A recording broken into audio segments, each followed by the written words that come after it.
À 3 mois du fameux jour J où il sera enfin couronné, tout se précise au fur et à mesure de l'avancement des préparatifs pour le roi Charles III.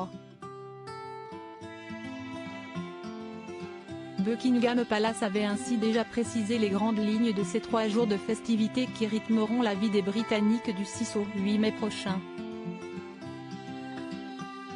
Ce samedi 11 février, un nouvel élément, et pas des moindres, a été dévoilé, l'emblème du couronnement. Rose, chardon, jonquilles et trèfles de couleur bleue s'entremêlent sur un fond blanc pour former la couronne de Saint-Édouard dont le fils aîné d'Élisabeth II sera, tout comme elle, couronné le 6 mai à l'abbaye de Westminster. La couronne ainsi formée est encerclée de ces mêmes fleurs de couleur rouge, reprenant ainsi les 3 couleurs caractéristiques de l'Union Jack. Ces végétaux n'ont bien évidemment pas été choisis au hasard puisqu'il s'agit des fleurs symbolisant chacune des 4 nations du Royaume-Uni, à savoir respectivement l'Angleterre, l'Écosse, le Pays de Galles et l'Irlande du Nord, mais elles représentent également l'attachement de Charles III à la nature dont il est un fervent défenseur depuis déjà plusieurs années.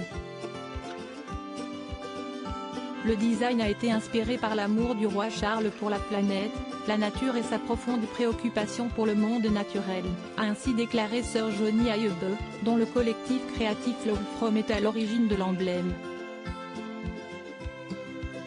Charles III, du prince héritier au roi d'Angleterre, revivait les grands moments de sa vie. Le début d'une nouvelle ère présent tout au long de l'événement, tant lors de la cérémonie officielle que lors des fêtes populaires telles que le Big Lunch, prévu le dimanche 7 mai, ou le grand concert donné le même jour dans le parc du château de Windsor. Cet emblème constitue l'identité visuelle du couronnement du nouveau monarque. Il évoque l'optimisme heureux du printemps et célèbre le début de cette nouvelle ère pour le Royaume-Uni, a ajouté celui qui a travaillé chez Apple pendant une trentaine d'années.